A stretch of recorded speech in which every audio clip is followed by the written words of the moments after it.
Why are there so many shows starring Muppets and dozens of movies too?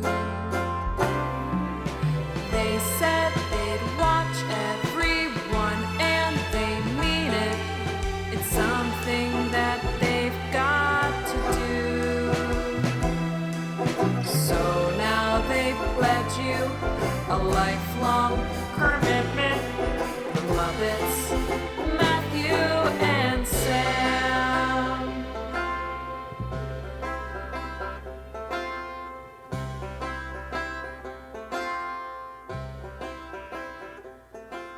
Welcome to Commitment, the podcast where two friends have vowed to watch all things Muppets. I'm Matthew Gatos. And I'm Sam Schultz. And this week, we are headed not only into September of 1989, but also into the first 3 episodes of a brand new Muppet TV series. Is it one I had heard about before we started this podcast? Absolutely not. Is it the show of the century? We'll talk about that.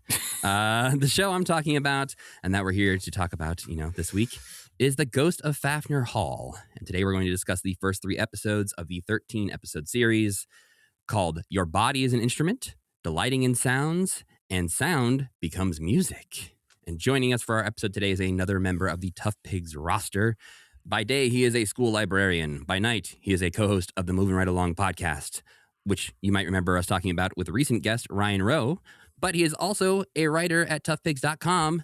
It is Anthony Strand. Hey guys, thanks for having me. I'm so excited to be here. It's a thrill. Well, we start off usually with a pretty similar question when we have our guests. Where did your Muppet fandom begin, Anthony? Are you a lifelong fan? Are you a recent, convert? Or, were you born with a Kermit in your mouth? I was actually born with a baby Rolf from Muppet Babies, which I still have, which I think we got like when I was 1 or something. No, my earliest TV memory is watching Sesame Street, which was right around this time, actually. I was born in 1984 in December. So my earliest memory is when Maria and Luis had their baby Gabby, which I think is 1989. So you guys might be seeing that on one of your catch-ups soon. I think it is the next season that we're watching. Or it was I think it was the spring of 1989, maybe. So we already saw it because we definitely saw Big Bird preparing to take care of the baby. Yes, she had her baby. Yeah, I think already. it's the finale of season 20, if I remember right. Yeah, okay. Because we watched it before, like not that long before I was about to become a father. And so we were talking a lot about Big Bird assisting. Cat's in the cradle. Man, time just flies. Your kid's going to school now. I mean, she is only 8.5 months, so not quite learning much yet. She's learning things all the time. So then I was always a Muppet fan. I remember watching The Muppet Show on Nickelodeon when it aired in the early 90s. I have such a distinct memory of watching the George Burns episode at my grandma's house. And just always a Muppet fan. I got involved in Muppet Central Forum when I was 15 years old. Actually, your recent guest Warwick Brownlow Pike and I spent many hours in the Muppet Central chat room when we were both like 15 years old. And it's it's been so exciting to watch him go on to such great success. Yeah. Then I moved over to Tough Pigs when a lot of there was a Muppet Central Tough Pigs schism, as you may know. Danny kind of left to do his own thing. So then when Joe and Ryan took over the site, I started writing them. Joe and Ryan were friends of mine from the forum already. And then I've just been with the site ever since. I think a lot of people have a phase in like their teen years or middle school years where they think they're too cool for the Muppets. That never happened to me. I never thought I was cool for a second. So I've been a Muppet fan my whole life. I feel like you are like maybe the second or third person to say that very similar thing of like, I didn't ever think I was too cool. And a couple people have also said, and then I was too cool for it. But yeah, like middle school, high school seems to be do I still like the Muppets or not? Am I allowed to cut off point? I was talking to somebody this weekend who started a Muppet fan club in high school and made cards. Everybody was like a card carrying member, and they made like a Gonzo Rice Krispie sculpture. And I was like, holy cow. Did you have did you have any sex in high school? And he said, absolutely not. No, I wasn't thinking about that. That was not top of mind. I'm in my head when you said Rice Krispie Gonzo, I did picture a 1-to-1 scale replica. That's what I pictured too. It's probably not that though, right? Knowing this person, Matt, I wouldn't be surprised if it was. I wouldn't be shocked. I didn't quite do that, but when I was a freshman in my public speaking class, we had to do a persuasive speech on any topic. And my persuasive speech was on why you should watch Bear in the Big Blue House. A show for preschoolers that was on the air at the time. So I'm 15, and I'm just like, well, gang, you got to see this Noel McNeil guy. What a talent, And everybody stood up and applauded for you. And it was over. That's how it happened. Yeah. The Disney exec was peeking in the window and was like, we got to renew this show. Everyone loves it. Well, these days, you're showing your Muppet fandom by co-hosting the podcast Moving Right Along, which we did talk to Ryan about quite a bit. But I'm curious, from your point of view, how has it skewed the way you view some of the Muppet movies? Whether, it's giving you a deeper appreciation for some, and has it made your hatred for others grow stronger? I would not say that it made my hatred grow stronger. It definitely has deepened my appreciation. Muppets from Space? Are you sure? Muppets from Space we're getting through. I like Muppets from Space so much more than Muppet Treasure Island is the thing. Okay. Interesting. Muppet Treasure Island is a movie that I find very frustrating. And I did the whole season. I mean, you could ask Ryan. I could ask my wife and kids too. I kind of spent that whole season being like, oh, we got to make another podcast I knew your father, Jim. He was a good man. Who cares? And then Muppets from Space, which has a lot of things in it that are not good. It just rolls right off my back. And I've been like trying to figure out what the difference is. Muppets from Space is just such a low-key hangout movie, I think. Whereas Muppet Treasure Island, it's clear that they spent a lot of money on it and like made a very good-looking, handsome production where none of the Muppets, not none, the Muppets do very little that's funny. Yeah. The songs are all pretty mediocre, in my opinion. And Tim Curry it's a great Tim Curry movie and not such a great Muppet movie. Tim Curry's wonderful. And that's one of the problems is that he's so much better. As someone who hasn't watched either of those films in a while, I wonder if it's sort of like an overcorrection in both directions, where like after Muppet Christmas Carol, they're like, yes, let's keep going this route. Let's try another thing like this. And so they kind of did it, but not with the same magic as they had with Muppet Christmas Carol. And then like, oh, okay, maybe that didn't work so well. Let's go back to the joke a minute, zany, wacky, let's lean into the 90s energy and make Muppets from Space. Yeah, and I think that's right. I feel like they are at opposite ends of the Muppet spectrum. For sure. And I will say with the because Ryan and I both spent the first 4 movies basically with very little nitpicks, very few nitpicks. Every movie is like, look at this, that's great. Here's another wonderful idea from the House of Henson, And so it has been interesting to get to the 2 newer ones where we spend so much time asking why this happened, kind of. But I think all 6 movies so far, doing all the research has deepened my appreciation. When I go back and rewatch those movies now, there are so many things that I noticed because of the podcast that I notice every time now. I do think Muppets from Space, I'm interested to watch that one because of like the Jerry Jewell, like that Jerry Jewell wrote it, to me seems unbelievable. Like it's too far into the 90s or whatever for Jerry Jewell to have written it. So I'm curious to see that and see if it's like, oh, I can tell Jerry's really been mulling this idea over for like 40 years and he finally got to write it. Well, that's his last credit, as you probably know. Yeah. And he wrote the early drafts and then other writers, including Joey Mazzarino, actually, from Sesame Street, who hasn't done much with the Muppet Show characters. He is credited on that movie as well.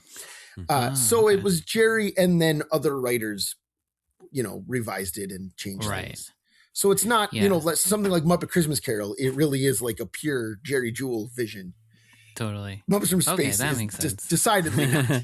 That makes sense. I think that because he wrote it in my head, I think it's canon that Gonzo's an alien. Jerry Jewell said Gonzo was an alien. I see. I know that's not what they think anymore, but. Well, and I don't think Jerry Jewell would, care about the canon of those characters. Sure. You know what I Never mean? had before. Right. So I don't think he's going to be like, well, I said it. So Gonzo's an alien. Don't you forget it. I feel like he oscillates between not caring and really caring. Like Fraggle Rock to me is like he wants to. What he wants to do is think really deeply about these stupid, silly worlds. But I agree, but that's a totally different. That's a totally different world. Yeah. I think Fraggle Rock canon does matter. The Muppet Show does not. Well, this era we're in right now with the Ghost of Faffner Hall and late 1989. What is your experience with this era of Jim Henson media? You know, the Jim Henson Hour, Ghost of Faffner Hall, post the movies, near the end of Jim Henson's life. So I'm on record. I think this is a leading question, Matt, because you know that I'm a big Jim Henson Hour guy, and it has been so much fun for me to listen to your series. You got, I mean, I haven't heard the last one yet. I haven't heard Food yet. It hasn't come out as we're recording this. But over those first 11, it's been so fun to hear your arc go from this is a nightmare, why did this happen, to kind of ending up at like, well, this was interesting. Maybe this would have gotten good. And I think those of us who really love that show, we love it for all the same reasons you guys were repulsed by it at the start. You know, like I don't know of anyone who's going to say that the Jim Henson Hour is a masterpiece and is, flawless. It's a mess. Mm-hmm. But I discovered it when I was maybe 15 and it just felt like such a special thing. Especially I got it in tape trades. Right. There was no YouTube. Mm-hmm. I had to like send someone else my, dubbed copies of Muppets Tonight to get dubbed copies of Jim Henson Hour from them. And did you guys see, I saw the TV Glow. Uh-huh. Yeah. The Jim Henson Hour was kind of like my Pink Opaque, cause it was like this thing that felt like it didn't really exist except that I had the tapes. Yeah. That totally makes sense. Yeah. Yeah. Does. And so even though as I've gotten old, Ryan, my co-host Ryan Rowe and I, we reviewed every episode for Tough Pigs back in 2014 for the 25th anniversary. And at that time, I remember like doing that, thinking critically, I definitely saw the flaws more than I had. Yeah. That was when I realized that the Muppet Central location really doesn't work. Mm-hmm. But I will never, like, my affection for that show will never go down because it's like this thing Jim Henson did just for us and then left the earth. Yeah, there is definitely the nostalgia attached to it, which is what we've heard from like the guests that we've had who love that show. It's largely because they watched it when they were younger or when it was airing and they weren't watching it to talk about it on a podcast or on a website. Like, so they weren't watching it with as critical of an eye as we obviously are going in with. And I could totally see, if I was 10 years old and that came on and I see Kermit, I'd be like, amazing. I love this. And it's sort of how like, I think as much as we struggle through Muppet Babies a lot of the time, I think there is for always a nostalgia filter on that show. That no matter how awful an episode might be, we're like, yeah, but we watched this when we were kids, so it's cute. Yeah. I mean, honestly, the Muppet Show is kind of like that too. There's some bad episodes of that. But right. The Muppet Show is not perfect, and that's been a discussion now with the special, right? The recent Muppet Show special, which I quite enjoyed, but it's not my favorite episode of the Muppet Show. It's also not my 121st favorite, Far from it. Yeah. It'd probably be number 58 or something, if I was going to rank all the episodes. Because there are great ones and there are bad ones. But so that's the Jim Henson Hour. I love that unconditionally, even though I recognize that it's a mess. Yeah. Ghost of Faffner Hall, this thing. Let's just say I never saw it until they added it to Roku channel in 2019 or 2020. Not that long ago. Yeah. Becca Petunia and I did a crosstalk for Tough Pigs where we each watched one episode and discussed them. And until this recording, that was the only, I watched one episode for that. So now I've seen three times as many. Must be nice to only have had to watch one episode of that. Whoa, Sam! Are you tipping your hat a little bit there of how you're feeling about this show? I didn't. Yeah, I was going to say, are we supposed to say what we think of it? I don't think it matters too much. I don't think we've ever been strict about that. Yeah, It's we can bad. get I into think it it's. later. I think seeing this. I think it's a nightmare. I really do. I think it's horrible. I really like the pink opaque like comparison because there's this is just occurring to me that like, which obviously occurred to the people who made I Saw the TV Glow. There's something so like weird and dreamy and creepy about so many like late 80s, early 90s TV shows. I don't quite know what it is, but like Pete and Pete even is kind of like dreamy and creepy. It's the kind of thing that like years later you're just like, remember that episode where like the ice cream man was missing and he's like a ghost who's like haunting the town, and it's like, no, that sounds like a horrible nightmare you had, but it is real. Or like The Secret World of Alex Mack and stuff like that. Yeah. Those guys are in that movie. I don't know if you remember. Owen sees the two neighbors across the street, and it's Mike Morona and Danny Tamborelli. They don't have any lines. Huh. There's just like a shot of them standing there looking creepy. So I did the not Pete even and Pete I did not comparison is- register that at all. Yeah, definitely Okay. intentional. Yeah. Pete and Pete is one of those shows that I feel like there are quotes from it burned into my brain. And much Yeah. like you're saying, Sam, no one in the world would ever also know that quote. Yeah. I'd be like, Right, yeah, remember right. that line? They'd be like, no, I don't think that existed. But that like, there's, that like is my baseline for perfection. Like when I walk through a neighborhood, if it's like the Pete and Pete neighborhood, I'm like, this is perfect. Love that. there's a line, I think it might be in like one of the last episodes, maybe the last episode, where they're at like a job fair. And I think the high school kids have to like sign up for like essentially a job fair to like learn about how to do different work Mhm. after school. And there's the bus driver has a booth set up and no one's lining up for his booth, and he's very sad. Mhm. And he says, no one wants to be a bus driver when they can be a bear. And the camera pans over and there's just a booth with a guy in a bear suit sitting there, and there's like 50 kids lined up to be a bear at the job fair. Great. Love it. See, I got the first 2 seasons on DVD, but they never released Yeah, the third They one. never did the third. So yeah. I know they're That's all right. on like YouTube now. I could go watch them Yeah, anytime, right. but I haven't.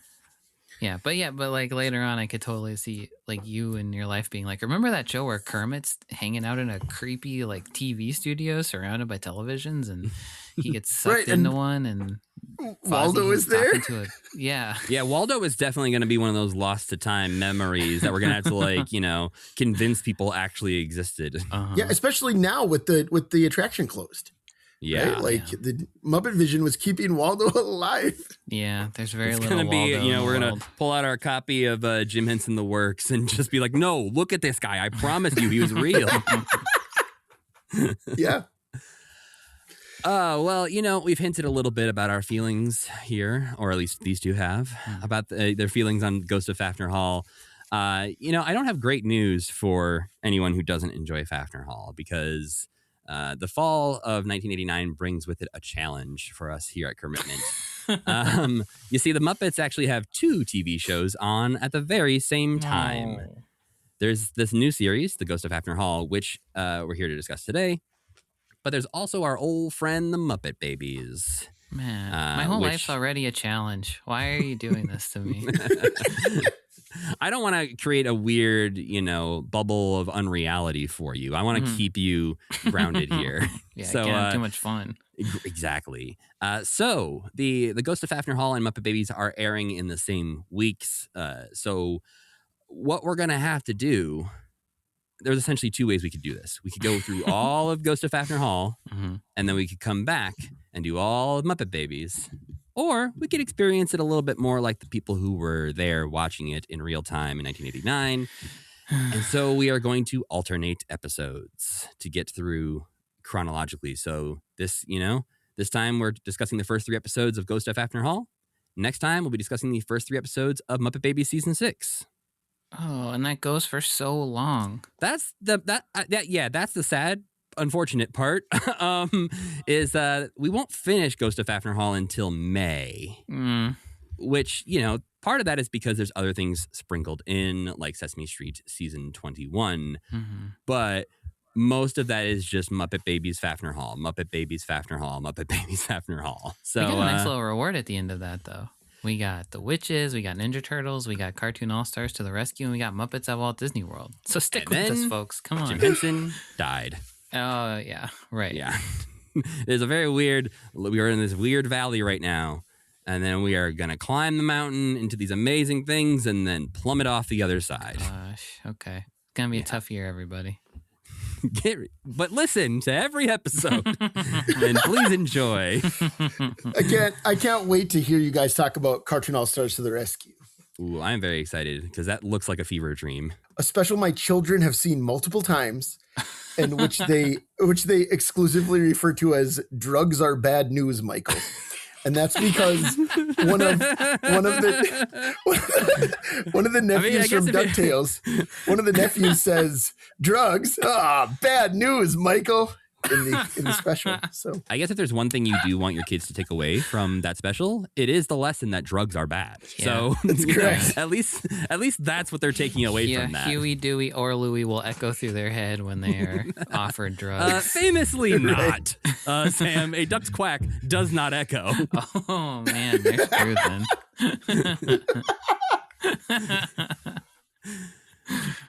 All right. Well, we are here for this thing that Sam is about to tell us about as soon as I dare to ask him the question.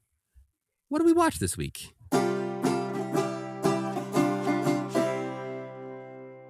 We watched a lot of stuff. Matt I feel like it's been a long time since we watched like this much of a random smattering of You're things. not wrong. Yeah.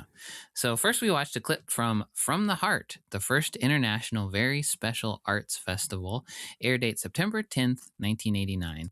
This was a television special featuring artists with disabilities, and Jim appears to introduce Terry Angus, a puppeteer who you may remember as the storyteller on Fraggle Rock, and who also has cerebral palsy. So Jim recounts Terry's audition with a replica Kermit, and then that replica Kermit appears behind him and starts to perform until the real Kermit pops up, and they have a little back and forth, and then Kermit agrees to sing It's Not Easy Being Green with his cute little doppelganger. Then we watched an interview with Jim on Entertainment Tonight in which he gives a little interview about the ghost of Faffner Hall, and the wild impresario is hanging out with him, who is a character that we will get to know all too well soon. Because now we watched the first episode of The Ghost of Faffner Hall, titled Your Body is an Instrument, air date September 11th, 1989. Faffner Hall is a grand estate in the British countryside, which seems to act as a music conservatory and is filled with all kinds of humans and monsters and animals who have dedicated their lives to making music, all overseen by the wild impresario and his assistants Mimi and Riff. And also hanging out is Fugetta, the titular ghost of Faffner Hall, a long-dead opera-singing member of the Faffner family. All seems like it's good and weird at Faffner Hall until the gang gets word that a new Faffner, Farkas Faffner, has inherited the hall and will be arriving presently. Farkas shows up and, wouldn't you know it, this guy hates music so much. His first act as the new steward of the hall is to gather and sell all the instruments at auction. So with all their instruments gone and disappearing, the gang doesn't know what to do until Bobby McFerrin sends them a videotape teaching them that anything, including their own bodies, can be instruments. So the good guys all show up to the big auction. They make some music with their bodies, and they ruin Farkas's plan somehow. I don't quite remember how that ends up saving Faffner Hall, but it does. We'll get to it, but it's a little thin, I would say. Next, we watched a couple moments from the 1989 Emmys award ceremony, which aired on September 17th. First, Piggy and Kermit present an award for outstanding individual performance in a variety or music program, though Piggy shows up thinking that it's the Oscars and that she's getting an award, and Kermit has to set her straight. Then Jim wins outstanding directing in a variety or music program for Dog City, which he describes winning as a real kick. I thought that was really charming. It was like, this is a real kick. Then we watched more Faffner Hall. This episode is called Delighting in Sound and aired September 18th, 1989. The wild impresario is planning the first annual Festival of Sounds and is auditioning lots of acts, but he just can't seem to find the right headliner. He gets word that an old crush of his, Zola, will be attending the festival, and Wild gets extra desperate to find an act to impress her because she is also a musician and they used to make music or be in a band together, something like that. Right. Meanwhile, Farkas plans to blow up Faffner Hall to prevent the festival from happening. he plants a big bundle of dynamite, but Fujetta haunts it. She has lots of different superpowers. She can stop time and she can like possess things, I guess. So anyway, she haunts this stick of dynamite and it basically just follows Farkas around for the whole episode. Zola arrives and she reveals that she has a husband and children, which makes Wilde very sad, but she also reveals that she has a family band with her family, obviously. So Wilde decides to make their band, with him sitting in as guest pianist, the headlining act of the Festival of Sounds. And then at some point along the way, also Farkas is blown up. And then we watched one more Faffner Hall. Sound Becomes Music. Air date September 25th, 1989. One day after Jim and I's birthday. I was 2. And he was 53. I think he was 53. An alien lands at Faffner Hall, and Farkas is the first one to find it. He locks it up in a closet and starts planning how to capitalize on this discovery. But the rest of the gang quickly also discovers the alien. It starts saying music, music over and over again, and they all assume that what it needs is music to power its ship to go home. And spoiler alert, they're exactly right. That's what it needs. So they all go off to write some music for the alien. They mostly have an easy time of it, except for Mimi, who has writer's block until she's visited by the lyric wizard who helps her finish her song. None of that matters, though, because when they go to play the alien their songs, Farkas starts using a power drill to drown out the music that they're trying to play. And it turns out that power drill sound is music to aliens. And he takes off in his ship. And that's the end. Well, you mentioned there, Sam, that this was the time period around yours and Jim Henson's birthday, which made me think about other things happening in 1989. So I looked up a couple things. First, we don't normally do this, but I was looking it up and came across some people who were born in 1989. Oh, okay. And I wanted to sort of make us just all feel old, I think is what this little list is about to do.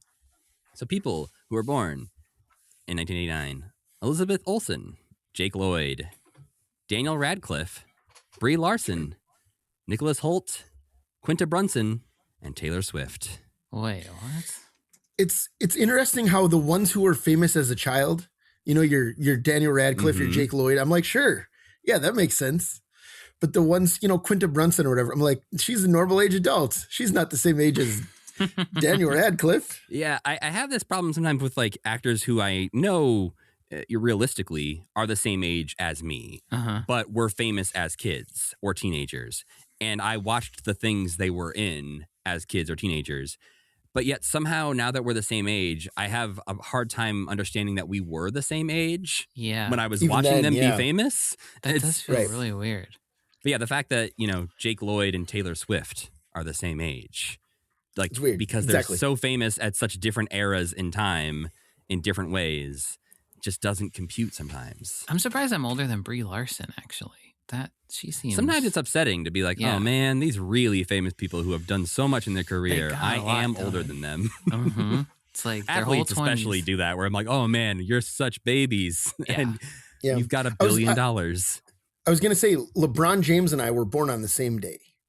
And wow. Yeah. And this is often something that I will say to students, and it blows their mind every time, because clearly he is like peak human physical condition. And I'm just some broken down, balding old man, Yeah, but like, with that, wait, to be fair, he's also balding.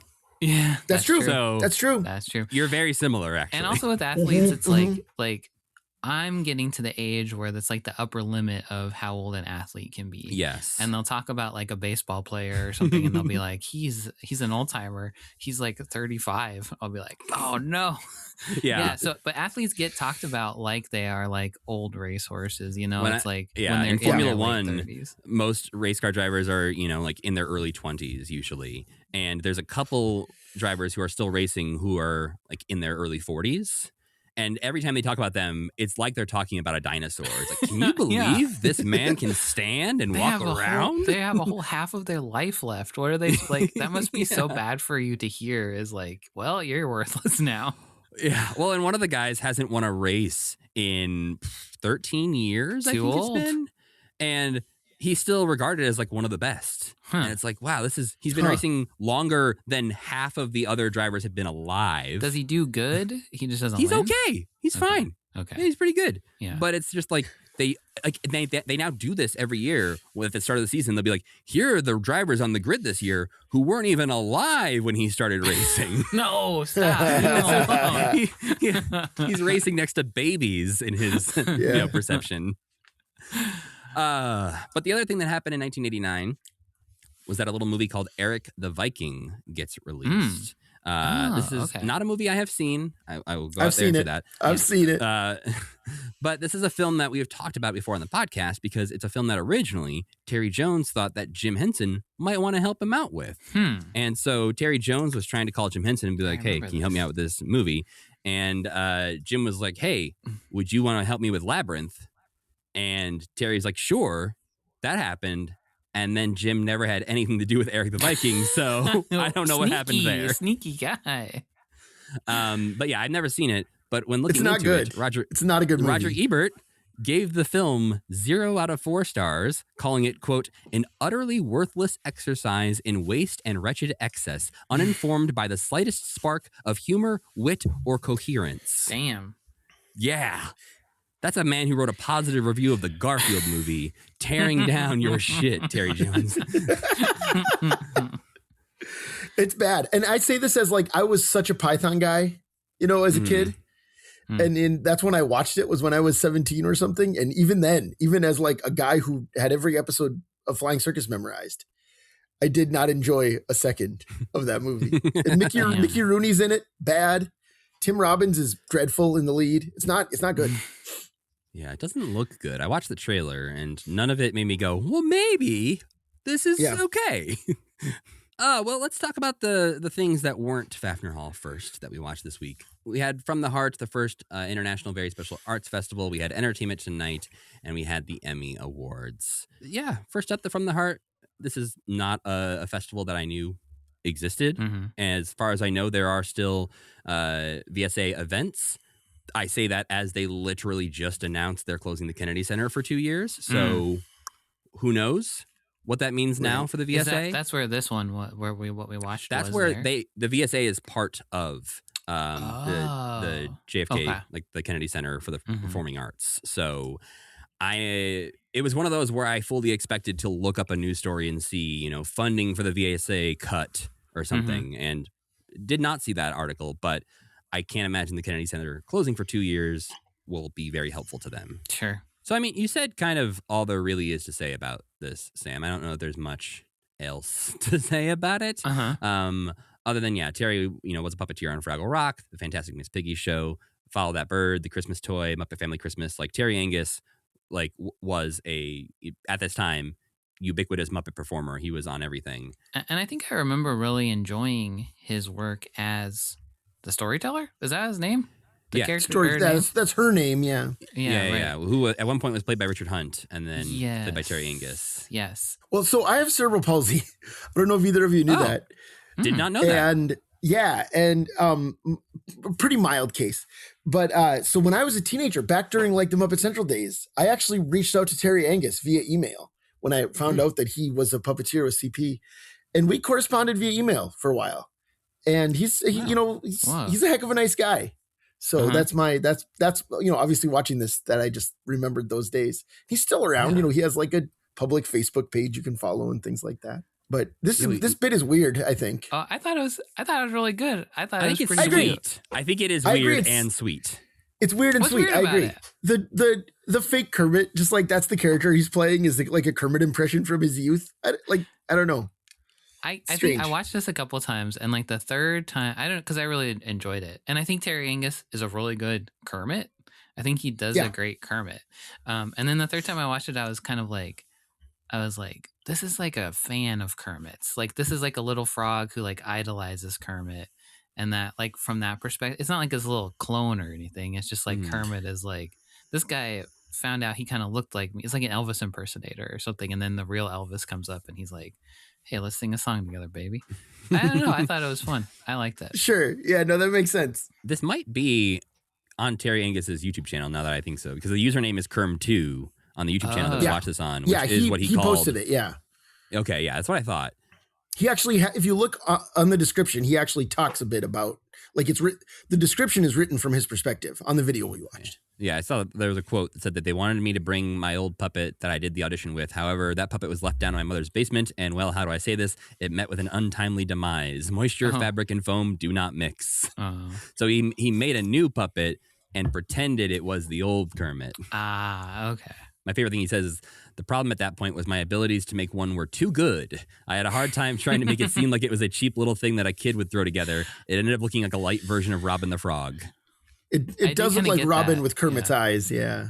I did kind of get the I could kind of tell that somebody had tried to make it look bad, I think, in retrospect. Well, and he also said that he made 2 different versions, and he took one of them and like beat it up and smashed it and dragged it through the mud and everything to distress it, and Jim chose the cleaner of the 2. That makes sense for Jim. Yeah. But yeah, then we did watch a Entertainment Tonight clip from right around this time. It's unclear when this exactly aired, but they're saying that sometime in the future, you lucky folks at home will get to watch The Ghost of Faffner Hall. And then you have to look at the Wild Impresario and say to yourself, I'm never watching this show.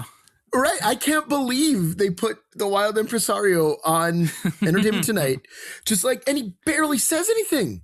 It's like Jim, it's just Jim, and Jim's saying boilerplate, right? It's just like, well, we wanted children to appreciate music, so we made a show about music. He's not saying anything interesting because he doesn't care. Jim's involvement in this show was probably like glancing at the scripts and saying, sure. Then the Wild Impresario, just this monstrosity is sitting next to him. And it barely says a word. So it's not even like Richard Hunt getting to be charming. Yeah. Richard Hunt says about 3 words. So they really should have interviewed the Wild Impresario, and Jim was there. I think sitting over his shoulder.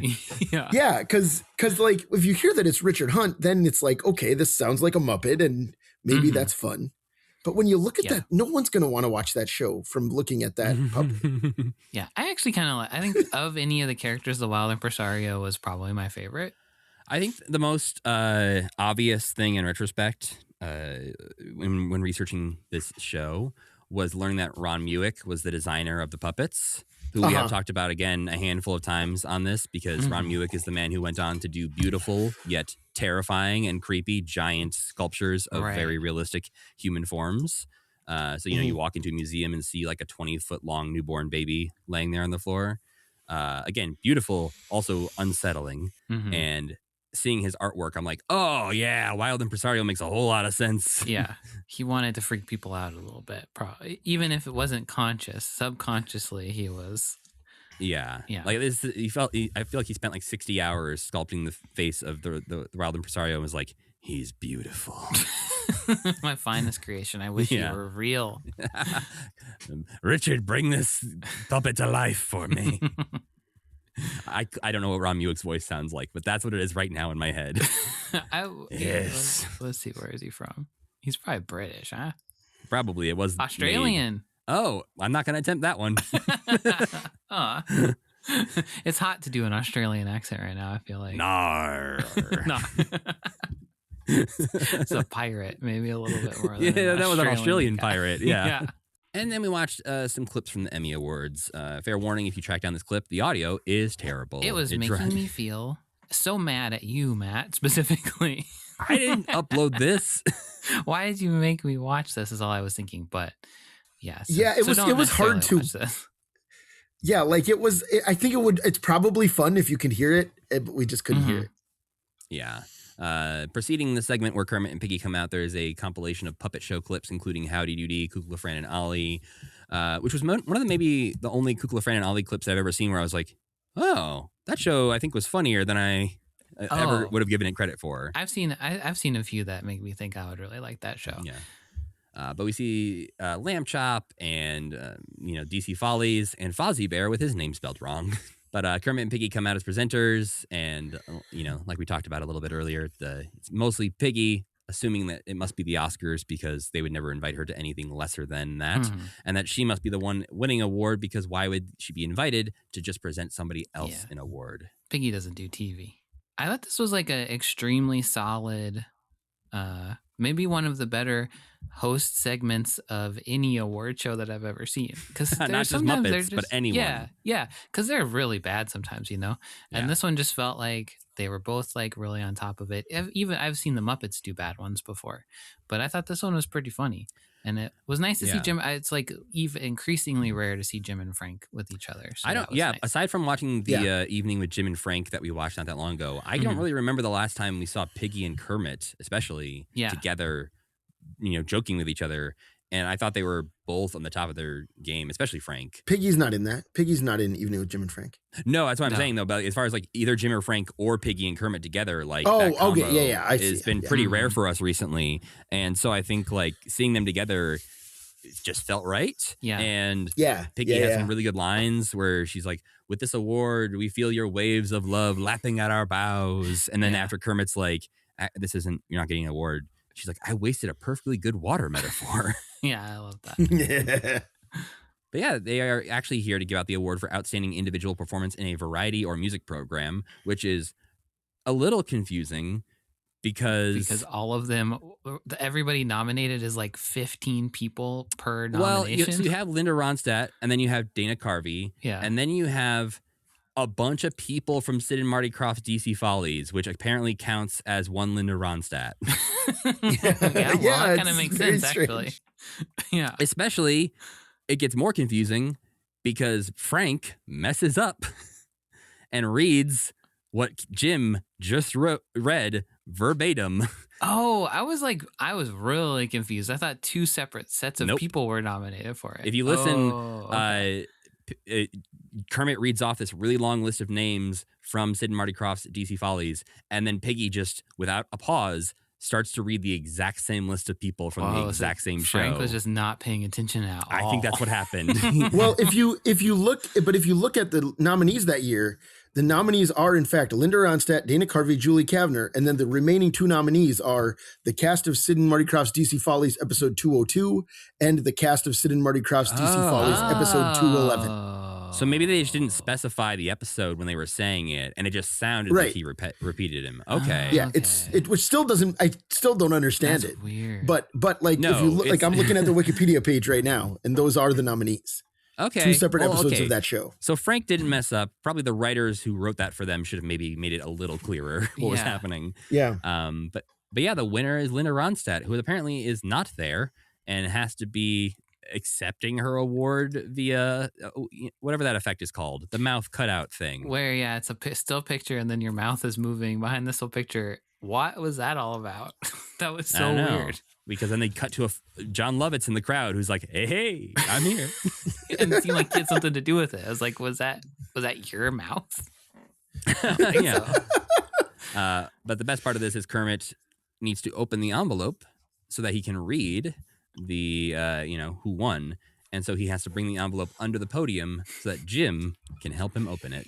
And Frank can't just let it happen. He has to say like, "What you doing over there?" Yeah, it's great. Every time I think about puppets like giving out awards at a award show, I always love to think about the fact that they would have had to like tell Jim beforehand who the winner was, or have a separate note somewhere written down underneath the podium that says, "Don't forget, this is the winner," because Kermit can't actually read the card. Yeah, but I wonder because he did really have to open it, right? Right, but did he have time to sneak a peek? So what I think, though, is that when those envelopes really are the only place where it is written who the winner is. So I do think there probably wasn't something under there that told him, and he really did have to open it and look at it.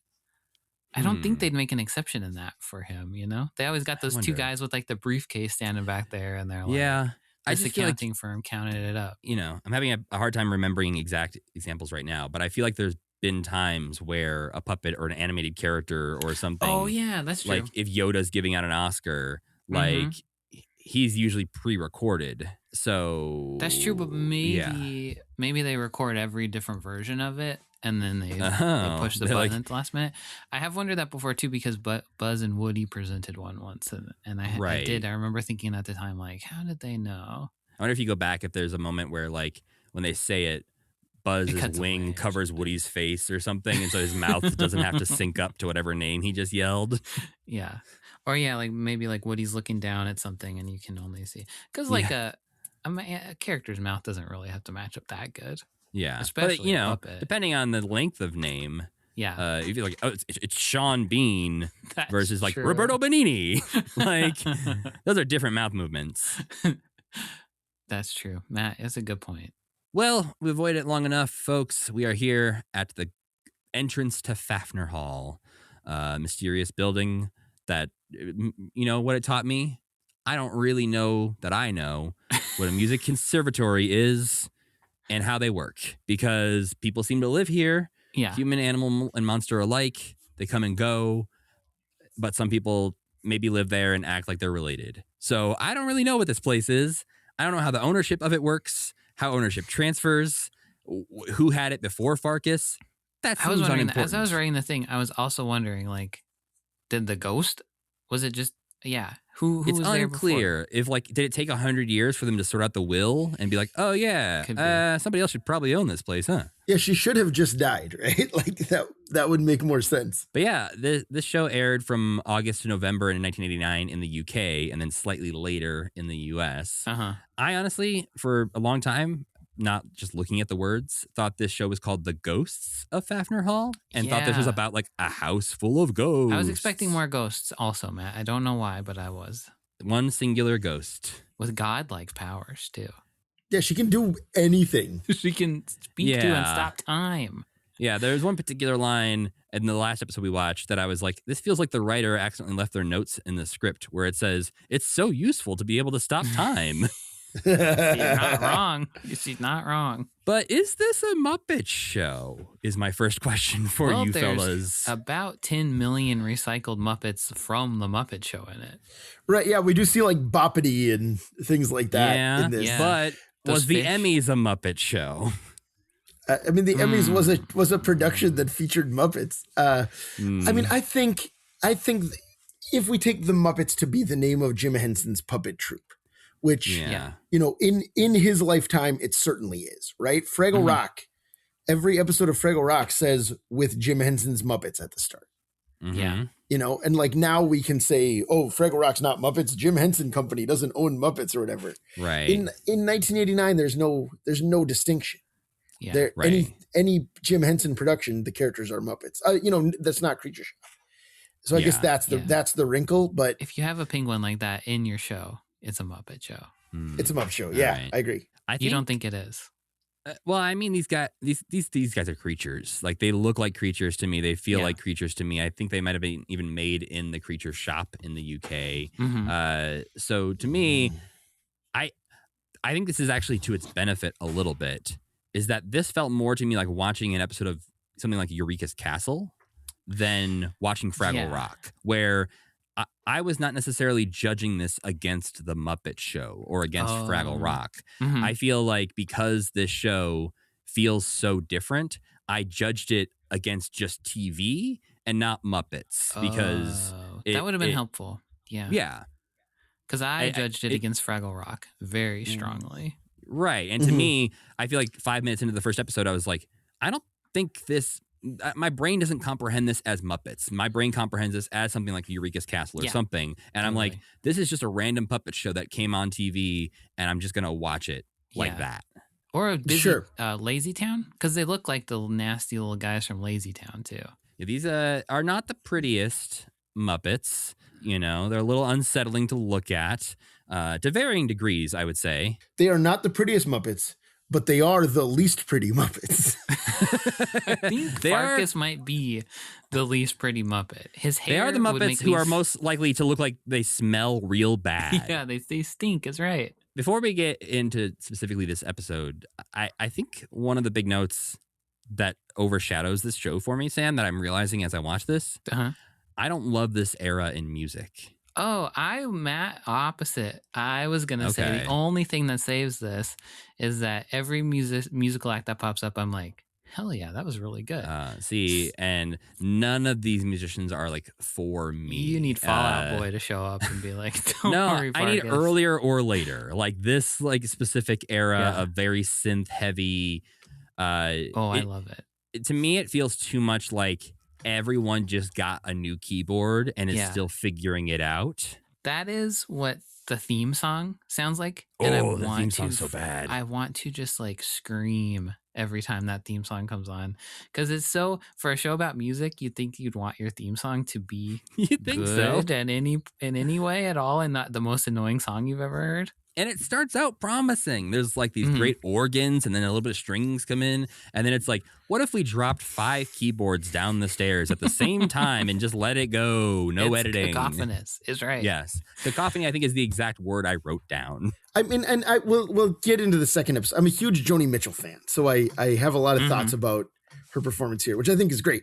But for the most part, I think the problem with the show is that by screaming, "It's music appreciation time. We're helping you appreciate music," it is not doing that at all.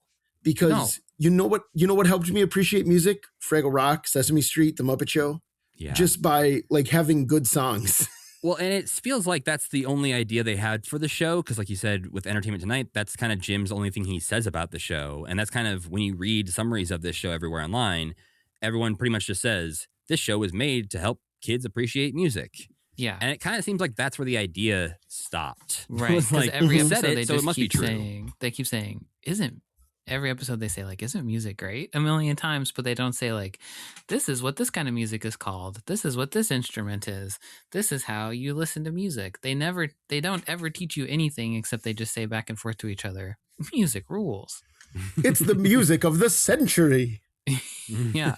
Well, and like there's that, theory that any movie series franchise that goes on long enough will eventually end up in space at some point if it has enough movies. This one took 3 episodes. This one took 3 episodes before they were like, I don't know, aliens, man.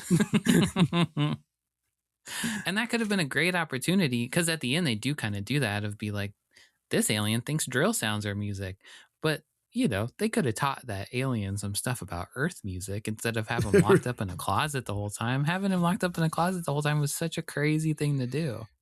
It's like when you have a guest star who can't actually be on your show, so they're like in the other room or like calling on like a screen or something, but it's just a puppet of an alien.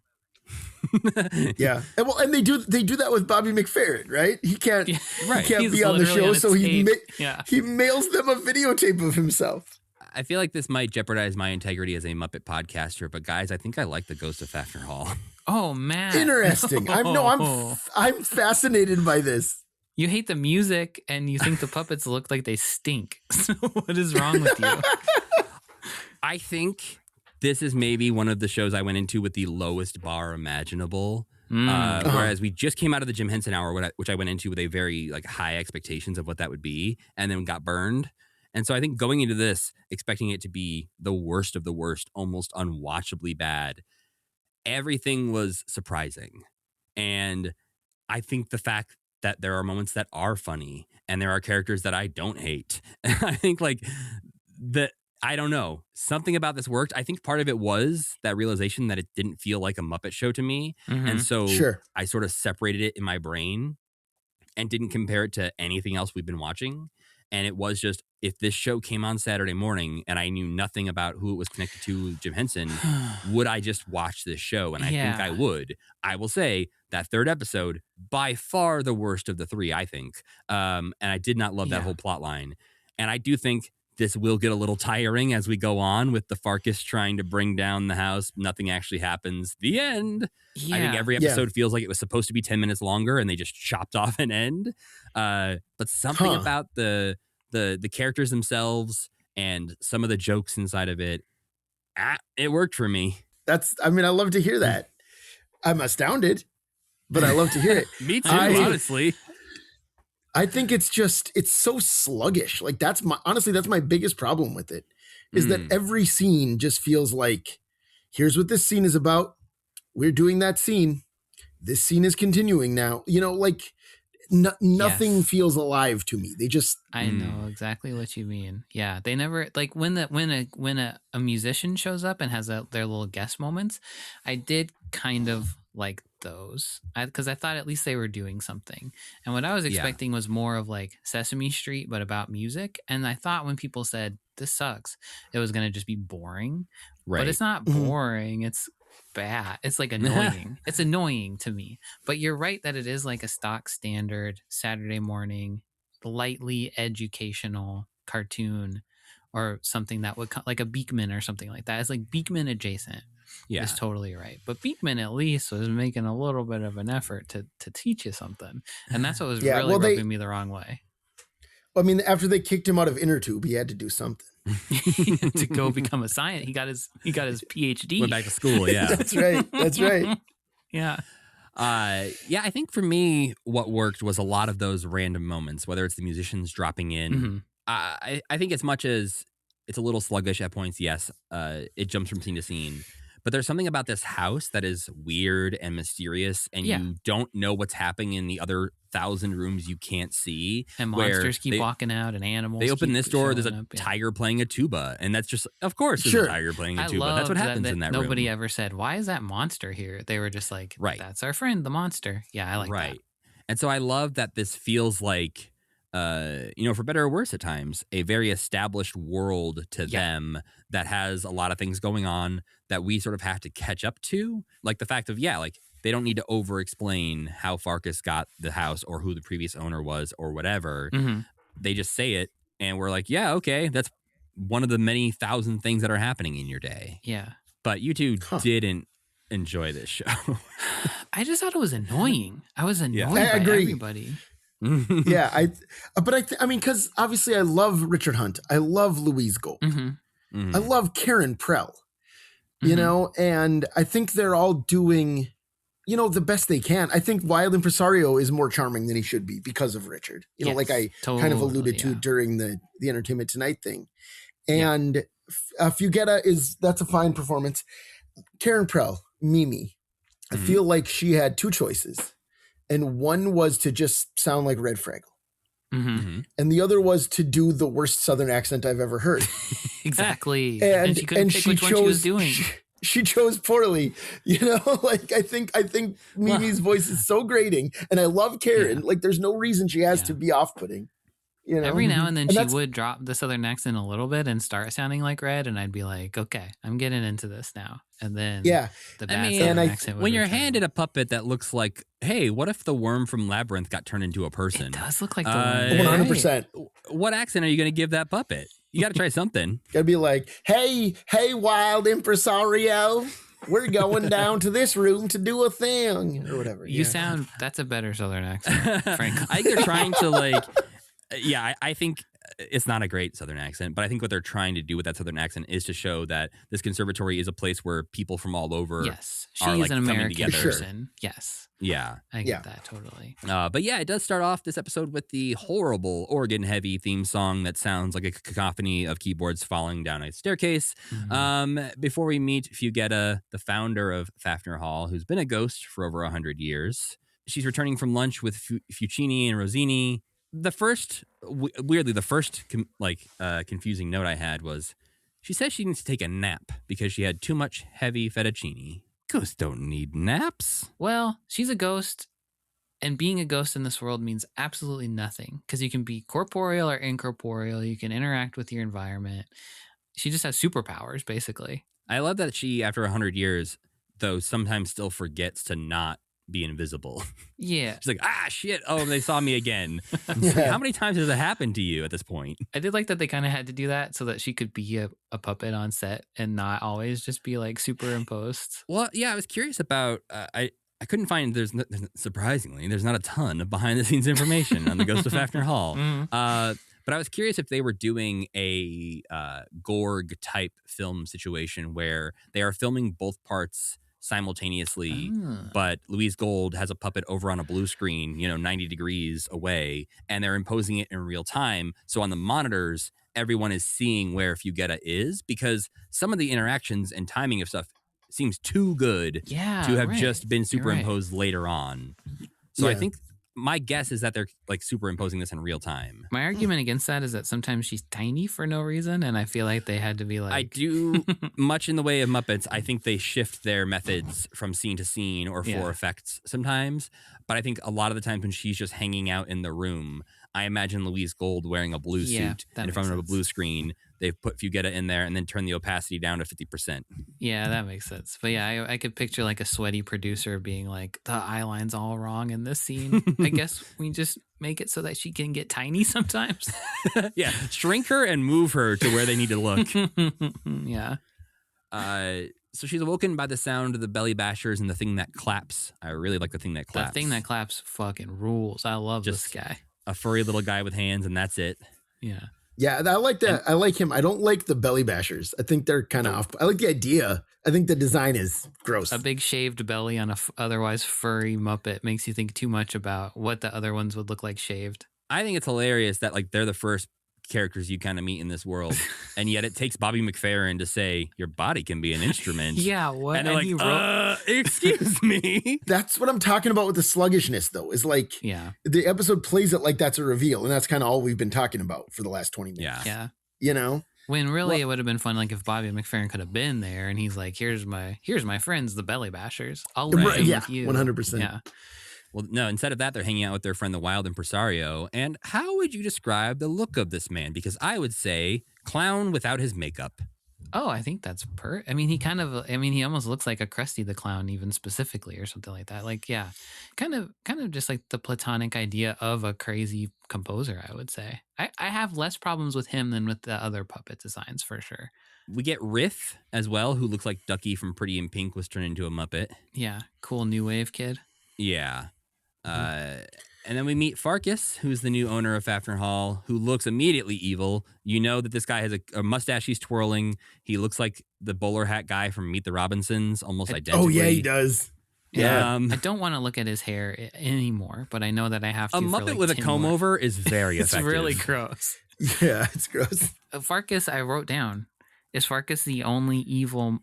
He's the only other evil Muppet besides Wander McMooch.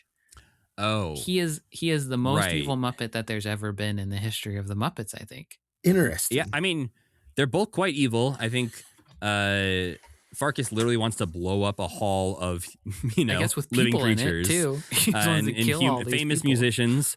Let me tell you about a murderer. His name is Wilkins.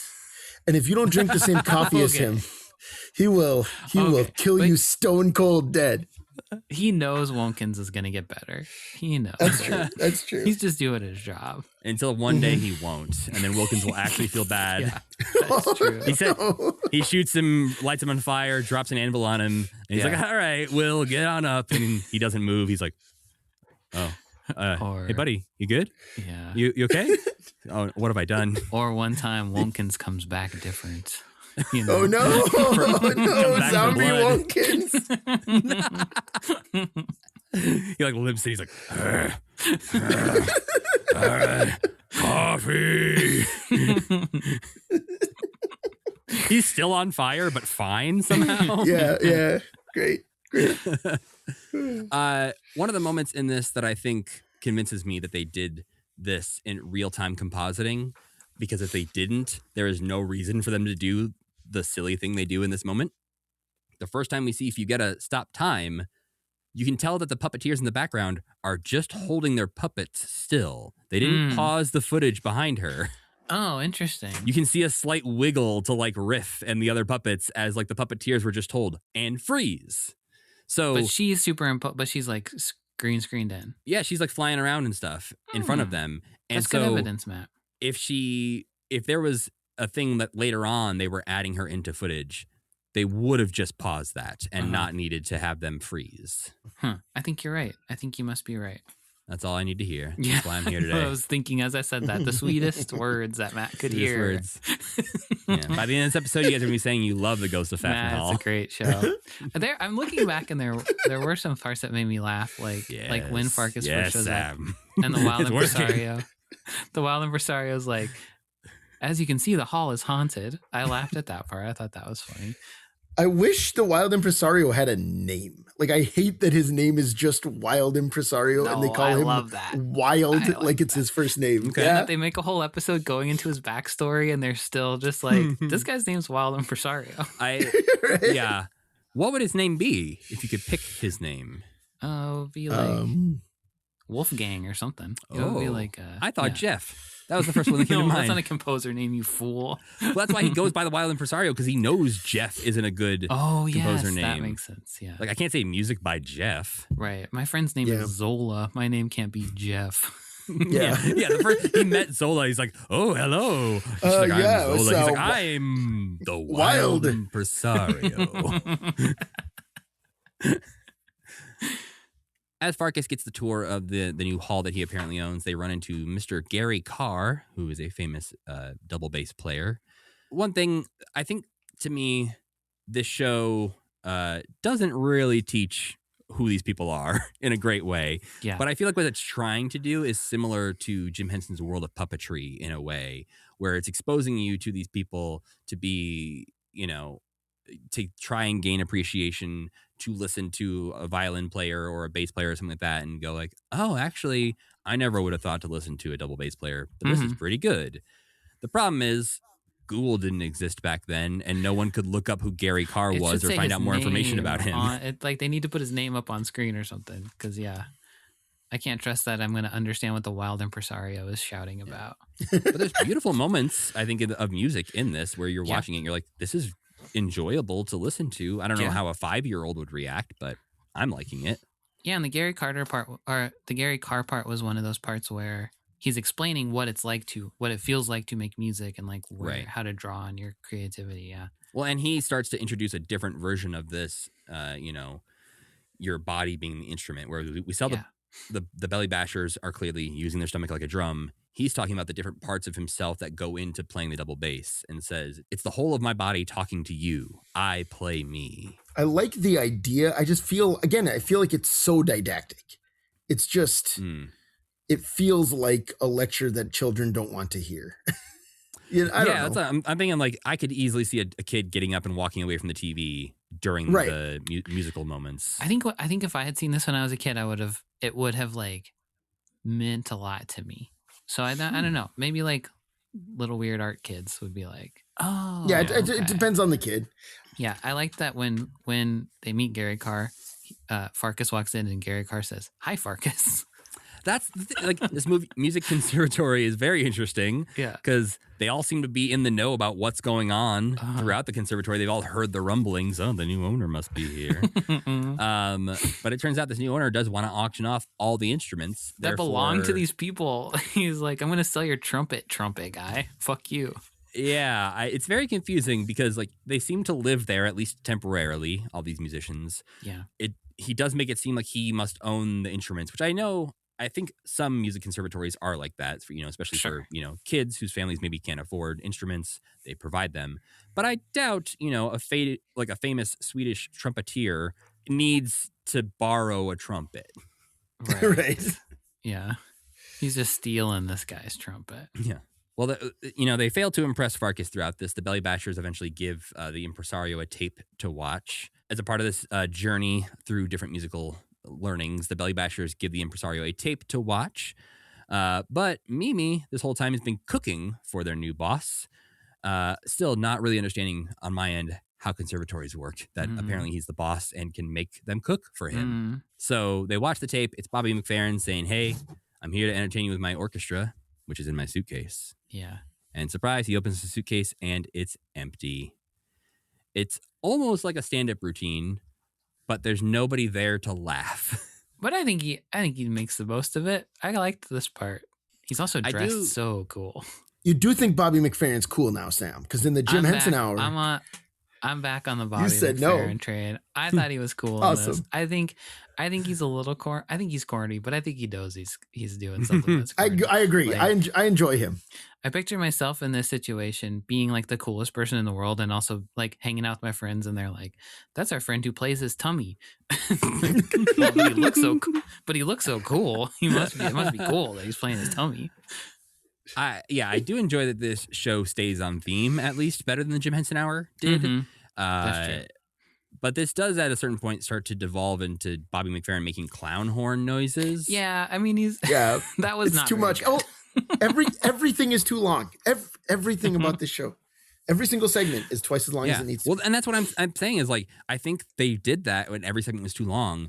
And then they are in the editing room and realize, oh, crap, like our episode's 5 minutes too long. What do we do? And so it feels like the end of every one of these episodes is just, and that fixed everything. Good job, everyone. We'll see you next week. Don't go back and watch it again because it doesn't make any goddamn sense how they saved the thing. But yeah, they watch that tape, and that's when Fugetta says that their problems are solved after watching that. It's unclear how, because their bodies are instruments, and Farkas can't sell their bodies. I truly think that's what it's supposed to mean. If he's going to sell all the instruments, right? And he can't. That's how it solves it. It's nonsense, Can't but that's get what it rid means. of music. I suppose. But yeah. In this, he could still sell all of the instruments that aren't their bodies, and I guess Fugetta but this show is that's fine. Right, but this show is terrible, Matt. What you're missing is that it's a nonsense. Yeah, right. It's like there's like what Anthony's saying is the point of the episode, but then it's like they forgot what the lesson was when it gets to the last scene, and they're just like, I guess we have to save all the instruments. We can't make the rest of the series without instruments. So. Right. Like throughout the whole episode, the most important thing is that he cannot get rid of these instruments. Mm-hmm. And then ultimately they're like, wait, if we're instruments, he can't get rid of us. Then problem solved, I guess. Yeah. We don't need like, well, he's still going to auction off the instruments. And they're like, oh, crap. I guess hide them? I don't know. Maybe that'll work. Yeah. And guess what? It does. It does. They hide the instruments. Mimi and Riff imitate a tuba that is under a sheet, fooling Farkas. And this is really just the end because he's like, where's the real tuba? And then he runs off. They're happy with themselves. They're proud. And I guess he doesn't find the instruments or ever decide he wants to sell them again. He forgot about his plan. Yeah. Yeah. Right. It's over. Yeah, it's just over. Then the second episode, Delighting in Sounds from September 18th, 1989. This one opens up with the wild impresario what at a his generic desk. name for episode also. That can be every episode of this series. What does this mean? Yeah. Right. Well, the next one is also Sound Becomes Music. Yeah. Like shut up. That's nothing. You could have just swapped these two titles and nothing would have been different. It's like they started writing a show about music and then they realized they were like, do you know anything about music? No. Do you know anything about music? Shoot. No. Why are we writing a show about music? I don't know, but we have to. Now we signed the contract. It's like, we got to do it. Yeah. Jim Henson passed us a note over the table that just said, teach kids to appreciate music. And we're like, okay, I guess we have to do that now. You get $0 to do research or anything. And then he flew back to America and we're stuck doing this. Well, the wild impresario is at his desk letting so many telephones ring. I did like this character beat for him that sound is more important than anything else because he lets all the phones ring because he just likes the sound of it. Yeah, he's all right in my book. I like this guy. I mean, it's Richard Hunt. Like it would be impossible for him to not be at least somewhat lovable. Very true. Even the worst side Sesame Street characters he has brought into our world at times, I'm like, well, it's still funny. He made me like Junior Gorg, who's a damn Baby Huey kind of character. I hate Baby Huey kind of characters, but I like him. Sure. Well, yeah, this is the episode where the wild impresario is trying to put on the Festival of Sound, but is struggling to find something for the top of the bill. He needs a truly remarkable sound for his Festival of Sound, and nothing seems to fit the bill.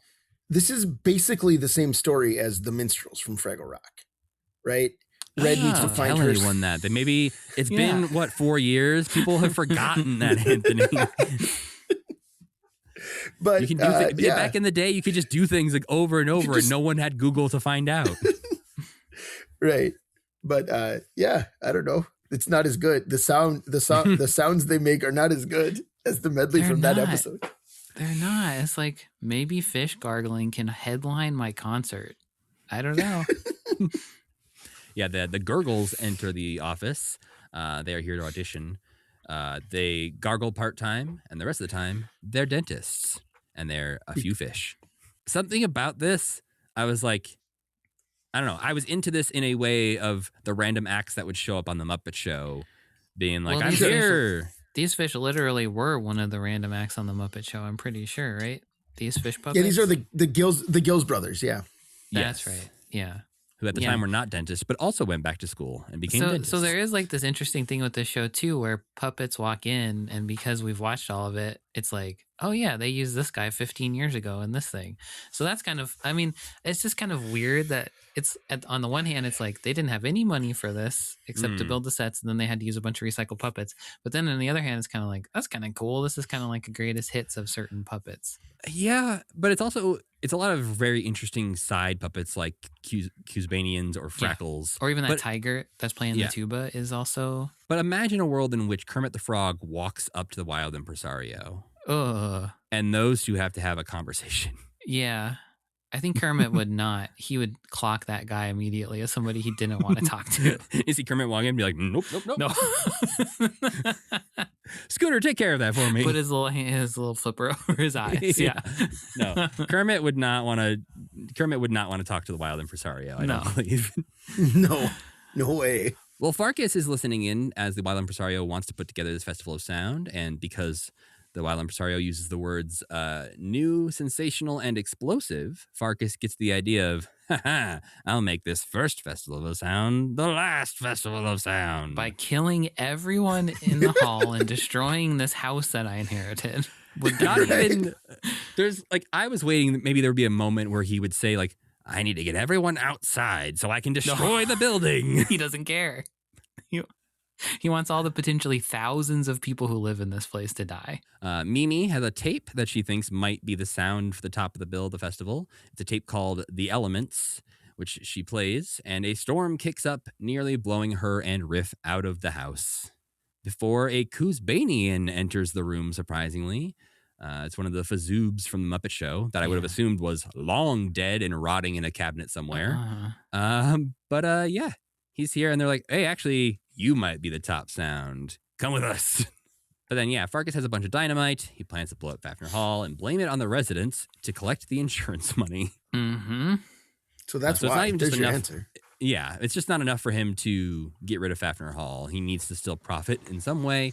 But if you get to seize him, it scares the dynamite out of the room, which starts to follow Farkas around the hall. Yeah, what? Yeah. It's one of her magic powers. Just one of her powers. That's right. Has to be specifically dynamite. She can't scare any other inanimate object, though. Or she could have, I mean, it would have made more sense if she just had possessed the dynamite or something, right? And then the rest of the episode, she's like a little stick of dynamite. And but it seems like she scares it, and then she doesn't have to think about it ever again. She's just like, oh yeah, that thing I did. Huh. Yeah, it feels very much like a video game power. Like it's a game where you're a ghost, and you can animate objects and stop time. Be fun. Well, we get two musicians featured in this episode, one of which is maybe the worst actor I've ever seen in a Muppet production. Nigel Kennedy, the fiddler guy? He's very bad. And he has so much dialogue, and he's so stiff. So much to do and say, and he's just awful. And I have to imagine this is probably the 12th take, and they're trying so hard to get something good, but he's not good. I thought he was kind of charming. I have this thing. I think he's a charming human. Yeah. I could see having a conversation with this man and having a great time. Yeah. As far as believability of him interacting with these puppets, 0%. Oh, yeah. I think the double bass player in the last episode was far worse than Nigel. They gave him a lot less to do, though. Yeah, that's true. Nigel Kennedy's here, and he has to introduce a whole concept. Well, and we first see him looking through the mail, announcing out loud that he has a package for himself. It's very awkward. That's how we get his name in the show. Like, Nigel Kennedy, that's me. You guys have turned me towards this show with your hatred of Nigel Kennedy. This was one of my favorite parts. They said I couldn't do it, folks. They said I couldn't do it. Matt one down, one to go. Matt knows what buttons to push on me. I thought this guy was really cute and fun. I liked this part. I don't care if a musician, I don't care if they're a bad actor. By the end of the next episode, Sam's favorite Muppet's going to be the alien from Ghost of Faffner Hall. Oh, I fucking hated that guy. For now. Oh, okay. Maybe you're right. Before we get there, though, we do have the delightful Joni Mitchell making an appearance. Fuck Joni Mitchell. How about that? What do you think about that? I'm happy to let you die on that hill by yourself. That was kind of amazing that she was in this, I thought.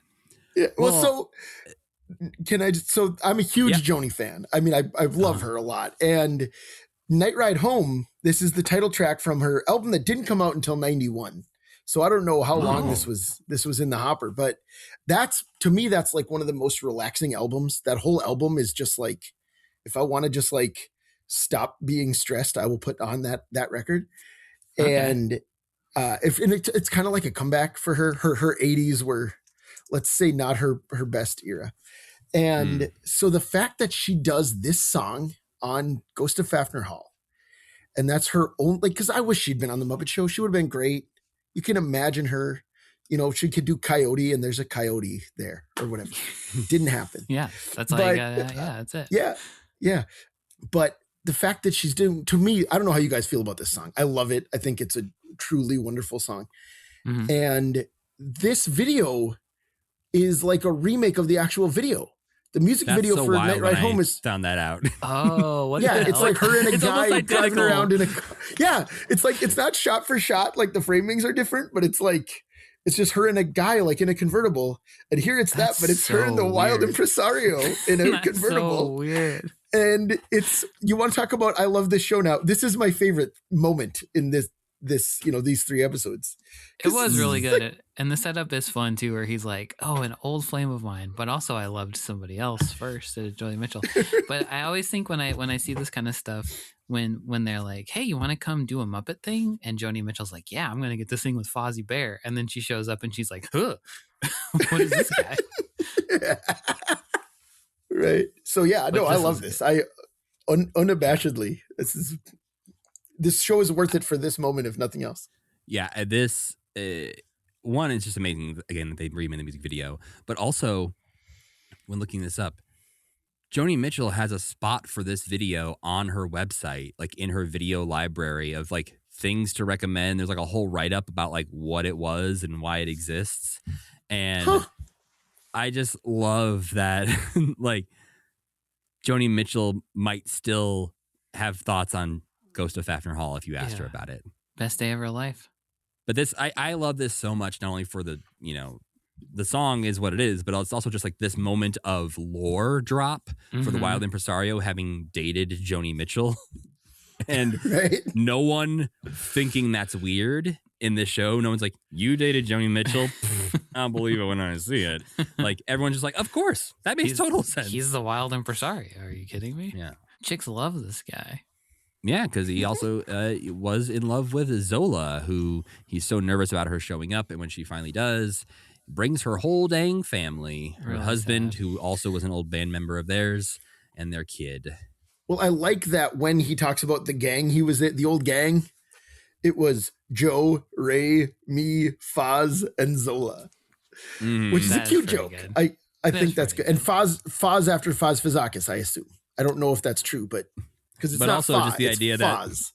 What did they think of this guy who's like, and this is the wild impresario? we didn't need an extra guy. We had a perfect lineup of fun music pun names, and he was like, I'm the wild impresario. He's You're like, yeah, but okay. that's why he's like, let me say it. I'll be me. Let me introduce us every time. 'Cause Yeah. I love the like complicated dynamics of this episode that feel like a writer was maybe going through something. Yeah. Because he like ran into his high school crush. Yeah, who married the star quarterback or something, who was Uh-huh. his best friend, because this is way more like deep relationship lore than we ever get with Yeah. any like Muppet characters.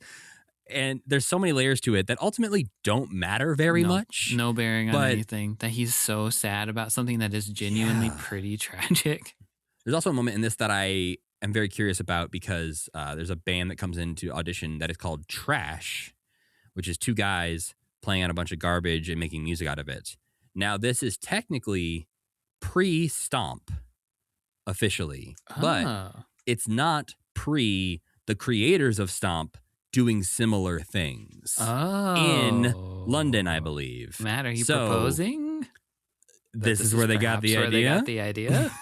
I think it's maybe maybe somebody on the crew or the writing staff was aware of this performance art crew who was doing some shows, doing music like this. And even though this is a precursor to the actual show Stomp, they knew about the guys who were essentially doing Stomp. I like that they Yeah. instead that they were watching TV and said, "Trash can be instrument." That gives me a devilish idea. mhm. I did genuinely get a jump scare when Zola walked onto the scene because she is Zola's almost hideous. She almost looks like a real person in a really unsettling way. Yeah, she's very uncanny valley, like extremely. Zola and Ray's kids. Zola and Ray are both the hard-faced, like all the puppets on this show, these hard-faced monstrosities. Creepy, you can say it. Ugly, Yeah. creepy, smelly. Yes. Monstrosity. Yes, but their kids are like Sesame Street anything Muppets. They're just like felt-faced little kids. And It's I very hate weird. that. I really don't like that one bit. It seems weird to even go to the trouble of making Zola and her husband rubber guys. I don't know why they even did that when they have a lot of other felt guys, but they should just be like Zelda Rose and yeah, they should just all the characters should just be felt. I don't like this rubber Think too hard thing. about like a weird, go back to high school biology and you're like the peas doing like how Yes. they breed and like what the children look like. Yeah. And Right. it's like, oh, if you mate two ugly skin felt like Muppets, they have felt babies. But one of their parents was a monster, so it was really fuzzy. So it right, kind of yeah. evens It's out. like, Yeah. oh, they're half fuzzy monster, Yeah. but they are also super creepy smelly. And so to make super creepy smelly, maybe you have to, it's, raises too many questions, You're right. I think. You're right. yeah. It would take a scientist to really untangle it. Also, the song at the end of this episode that's like he finally found his sound or whatever. It's trash. It sounds like a MIDI Yeah, file. sucks I hate shit. it. It's an awful song. It's one of the worst songs I've ever. It's one of the worst songs I've ever heard. Yeah. Well, don't worry, because the next worst song you'll ever hear is, guess what? The theme song again for the third episode, because we have to hear this damn theme song for a third time. It's really my least favorite thing about the show is the theme song. It's very bad. Yeah. But this third episode aired on September 25th, 1989. It's called Sound Becomes Music, which we've already dragged appropriately. What a wild shift for a third episode of this show, where it seemed like they were going to settle into a rhythm of, hey, Farkas does something to ruin the hall. So he's going to blow it up. He's going to sell all the instruments. Oh, wait, no, he found an alien that he's going to somehow profit off of and call the media. This is a season 6 episode. The hall has nothing to do with this. The hall doesn't really matter to his plot in this. No. This alien could be anywhere, and he could still have his same plot. And they also don't even do anything with that it's an alien. The alien, not even instrumental to the plot really in any way, I would say. No, they get locked in a closet for the entire episode and told to do nothing. So this is where I'll go ahead and say, after watching the first 2 episodes, I felt like I would have nothing further to say, so I decided to watch this one with my kids. Ooh, this is the one you subjected them to. This is the one, because I'd already watched the 2. So my daughter Iris is 11 and my son Miles is 7. And I'll say this, they thought the alien was really cute. Consistently, cute. That was the only enjoyment either of them got. Like they both, they hated this so much. Oh no. That's too bad. We're talking about the theme song. The theme song starts. My daughter Iris turned to me and said, "What the heck?" Just like that. That's an appropriate reaction. Yeah. Yeah. And they were just like repulsed by they kept talking about Riff's face. My daughter's note was that Riff's nose is too far away from the rest of his face to look like a face. There's just, they look like, it's like you took the skin off of a person and then you put your hand in it and start operating it. Oh, God. Because you can see too much of the fact that your whole hand has to fit in there.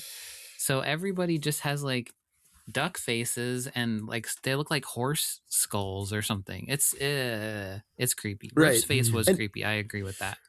Right. And like they just kept saying, like, even later on, we're going to hear the song with like Mark Knopfler and all them. Uh-huh. My son Miles turned to me and said, "This is pretty, but the puppets are not." You gotta get your kids on this show. Yeah, they should have a podcast. They've been on my podcast. Actually, we talked briefly about Ghost of Faffner Hall on an upcoming episode of Moving Right Along. Wow. Okay. So, but so I don't need to go on and on about my kids, but just the children of today do not enjoy the Ghost of Faffner Hall I any more imagine than that the children of the past didn't either. I think. right. Yeah. Right. I don't think it would have been cut off at 13 episodes had that had children Yeah. been raving, being like, I need my Rift toy. Right. Oh, one. Well, I'll say this. The last thing. My son Miles loves Little Muppet Monsters. He loves it. Okay. Oh, And we're watching this, and he goes, "How many of these?" Because I said, like, when it ended, I'm like, "There's 12 more," and he goes, "12 more? How many episodes of Little Muppet Monsters are there?" And I said 3, and he goes, "This should have had 3. That should have had 13." So not wrong. Not wrong. I think that show definitely would have found its footing more than this one would have, I think. Yeah. I agree. I just kept picturing a universe where they had made this a Fraggle Rock spinoff because the Fraggles already like music and humans and Fraggles can be friends now. So I just feel like there's some way you could have tied Fraggles into this. Like, I don't know, like a music appreciation show with Fraggles. It could have been something, maybe. Yeah, but now I'm just picturing if Wembley had to talk to the Wild Impresario. I think you have a whole those new two being cast. face to face with each other upsets me greatly. I think the Wild Impresario is a Fraggle named the Wild Impresario, who's exactly that's a good the Fraggle same. name. He's just a Fraggle instead of a human, and he's But then up I don't in the think Joni real Mitchell world. would date him. Oh, come on! I feel like Traveling Matt probably got with some human women. Don't you think? Yeah, they cut that one out. They didn't put that. Yeah. Dear nephew Gobo. Oh, maybe I shouldn't write this one down. Dear Penthouse. Yeah.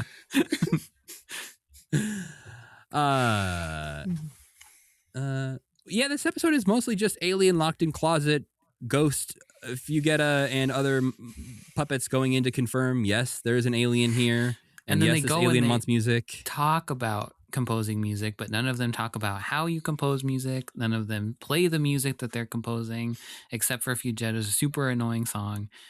Yeah. They also, It's dreadful. theoretically are making music all day, every day. They have written songs previously. They should have some tapes of songs. If what they think would solve all of this problem is to play a little bit of music for an alien, it feels like something they could just do immediately. Right. Yes. The Right. resolution to the Instead of problem is let's go play music. The same thing we do every day. All the Yeah. time. Yeah, they could have just played a song from the previous episode at the end. Play that Yeah. terrible MIDI file from the end, and then the alien leaves. Right. Or the alien, they're playing music for the alien. He's not trapped in the closet the whole time. They're playing music for the alien, and the alien's like, that's not music. So they have to keep Yes, trying like Sam, different you did it. genres of music or something. Yeah, and then at we the still end Farkas with is, the like, drill. drilling. Yeah. Yeah. Yeah. I The love drill the idea is of bringing bringing totally in, fine. Yeah. bring in like a Bobby McFerrin or something like that, who's like, oh, you need some good music for this alien? And he like performs Let his me heart play my out. tummy. And the alien's like, Yeah. "Pfft, that's not music. And Bobby McFerrin's like sad and walks away. And is like, yeah. man, okay, I guess Well, maybe you could I start need it to rethink with things. you could start it with like a chamber music Yeah. or whatever to show that the alien Bring is in really Metallica, bring Yes. in just Yes. bring in all these different genres and different famous musicians who all get told to their face by a baby Muppet alien. Yeah. That's not music. It would be really sad if Bobby McFerrin was the first one because yeah, that would be too mean. He's like, oh no, they've seen through my ruse. This is just an empty suitcase. This isn't just music. You're right. This isn't music. Part of the reason we don't just jump to the end and say music solved everything, here's a song, is because Riff has to tell us about a dream he had. Oh gosh, yeah. But this one features Patty Maloney, Mark Knopfler, and George Martin all showing up to play music in his dream. And kind of a cool set. I liked that. Like, I think Yeah. was this the part your son said this is beautiful? It was beautiful. He It was did, a yeah. really cool, like all of the, and on that block, looking out the windows at each other, and the song was kind of pretty. It was a nice part. Yeah, it's the closest they get to having a Beatle with the Muppets. Yeah, So, that too. Mm-hmm. That's right. It's George Martin could be the Samuel L. Jackson of the Beatles movie, by the way. Oh, He should that's be a the great one, idea. right? Yeah. You're right. Yeah, Yes. it depends on the story we're telling and in what chronological order we're messing with here. But Yeah, that doesn't matter, Matt. there's so many different Iron Man stories. Nick Yeah. Fury doesn't show up at the end of all of them. There can be different Beatles stories. You're right. Maybe that's what each of the 4 biopics is This one's Ringo's point of view. That would be awesome. Yeah. John was a And dick the other to Beatles begin show up, with. and they have like worse, like stupid looking makeup on and stuff. And they're like, "Hey, Ringo, I think I have a really good idea." But Ringo's just super handsome, and everyone else yeah, is- Ringo's hot as fuck. Yes. I mean, it's They only said- it's Barry Keoghan playing Ringo, so he is yeah. pretty handsome. Yeah. Everyone always said Paul was the ugly Beatle. But in all the Yeah. other ones, Ringo's like picking his nose through the whole thing. Oh, I love that different points of view and Yeah. And they all oh. hate each other. That would be awesome. I think they already started filming, so it's a little too late. But, you We know, got to get this idea to them. Yeah. Yeah, write Sam Mendes a letter. come on, Sam, get in the podcast and we'll We talk know how about to it. fix your stupid movie, you idiot. All 4 of them, actually. We figured out how to fix 4 movies for you. Yeah. And I got some problems with Skyfall too while we're at it. Ringo's got a diaper on. He's a baby Huey. Yeah, he's He's got got- pots and pans, and they're he's like, got a big we tell him lollipop." he's the drummer. Yeah. uh, Yeah, after that dream sequence, they're like, hey, good tune. Probably not good enough for the alien, though. Yeah. So let's keep thinking Nice on it. try, Let's not even guys. try giving alien music. We're Let's not just gonna see what blame that one. happens. Yeah.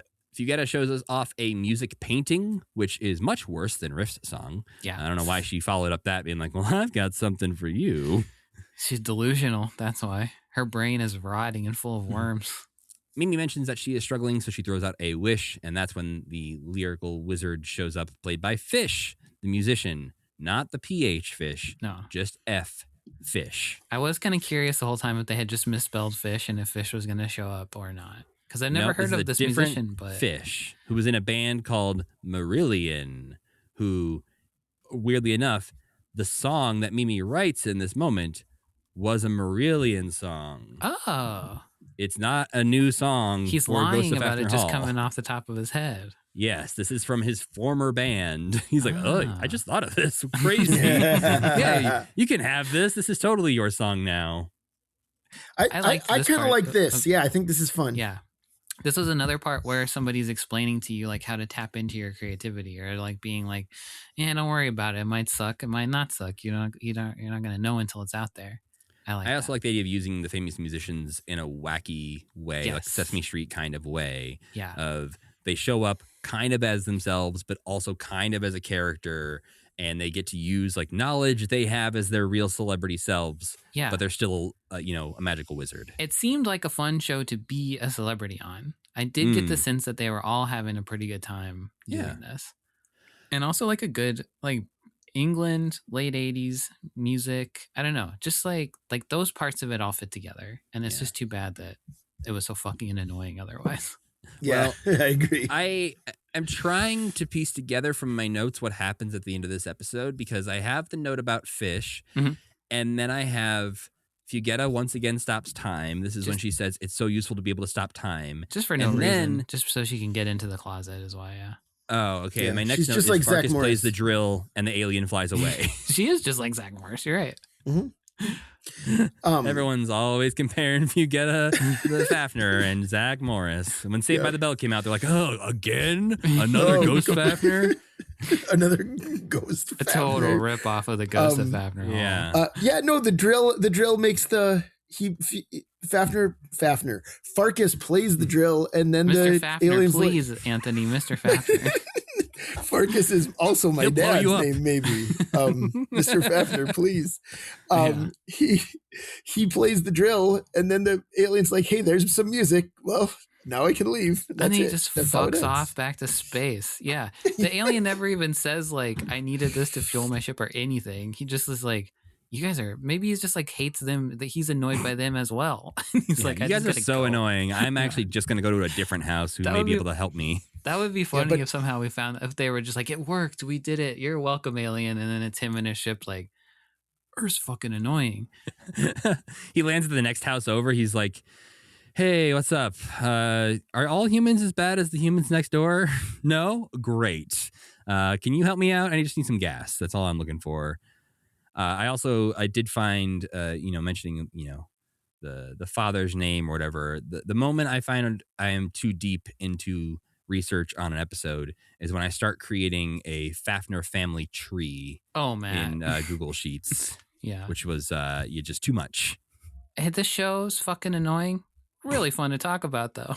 Hey, I you know what? I'm gonna take that win for right now. I haven't got you to like the show, but I think I got you to like talking about the show. Yeah. Well, I well, do. that was the thing. I was so excited when you guys invited me on for this one because like I just knew it would be a fun thing to talk to you both about, and it was. So thank you. Well, and yeah, I think thank you for coming on because I had no idea what to expect, and I threw it out there in the Tough Pigs Discord to be like, "Hey, does anyone like this show and want to talk about it?" And you were like, "I love this show," and I love Joni Mitchell. I think is maybe what you said, Mhm. and I would want to talk about it. And so yeah, I'm glad you were here to talk about it with us, and I am very curious to see if this show gets more, draining and annoying, or if it continues to be this fun to talk about.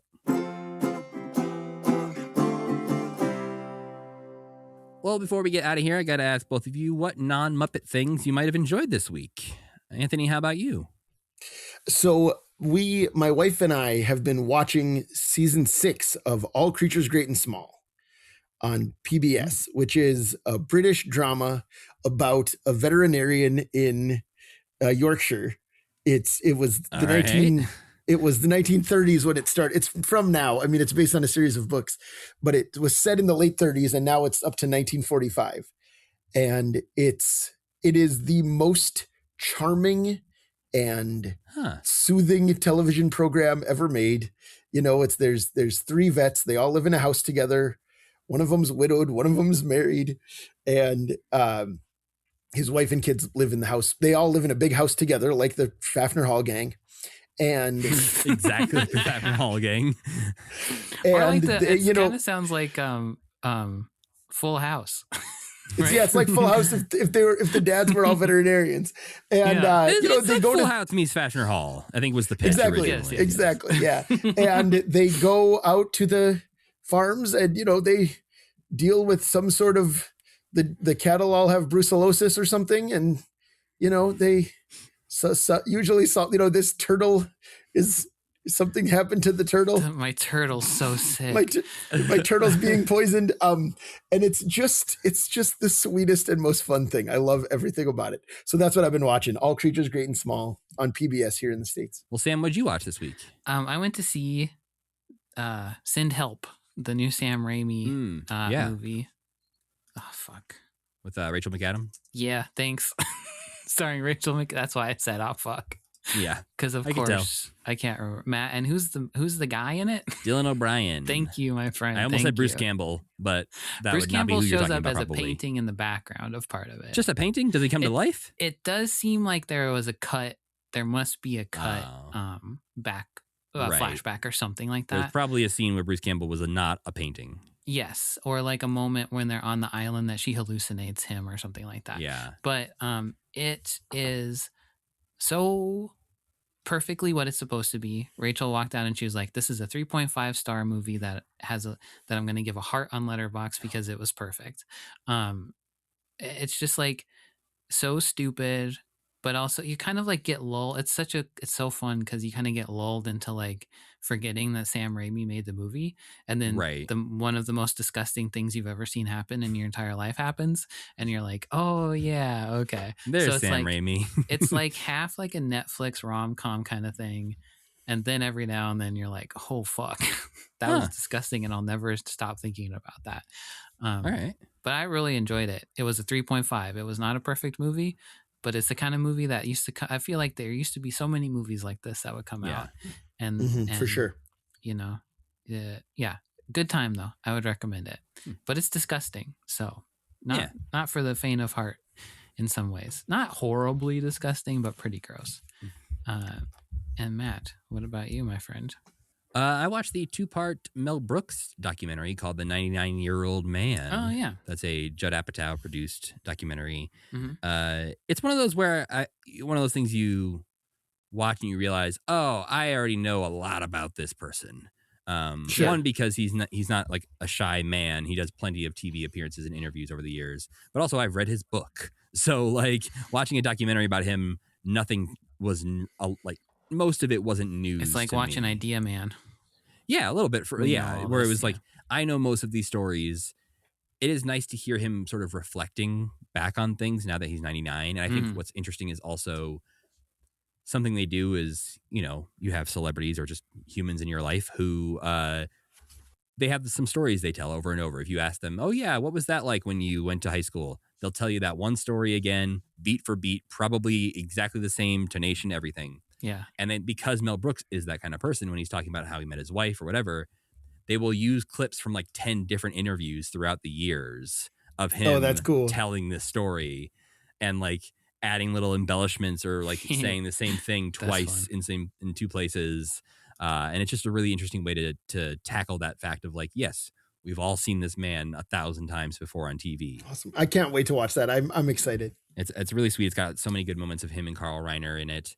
And yeah, it's just, they also do, they slightly gloss over, but they do also address that he was not a perfect man and he was a shitty husband at times and a shitty dad at times. And there's some clips in there that are super cringy now where he just keeps interrupting a woman on a talk show panel and won't let her talk when it's her time to be the guest. And so there are moments they highlight where it's like, yeah, he's struggled and not always been perfect. So it's worth acknowledging that. But yeah, highly recommend the documentary though. Before we leave, Anthony, where would you like people to follow you or listen to you or read about you? Sure. You can find me on Blue Sky at Durwood Clapper, a very obscure and unfunny Muppet reference. You can find me on Letterboxd at Zeppo Marxist. And you can listen to Moving Right Along, a Muppet movie podcast brought to you by toughpigs.com, where, as we mentioned at the top, we are in the middle of Muppets from Space. I'm also contributing to the 70 Years, 70 Muppets podcast, which you guys did one for us. And we'll be doing a couple more. You're doing some more in this season. So we're doing a second season of Muppets who were not featured by Disney during the 70 weeks. And my co-host Ryan and I recently did one about Digit. Your guys' fave best friend Digit. Oh, our fave. I like Digit. Yeah. I think Digit's cool. I'm still not convinced about Digit. But yeah, so that's about where you can find me. Thanks again for having me, guys. This was great. Oh yeah. Thanks for being on.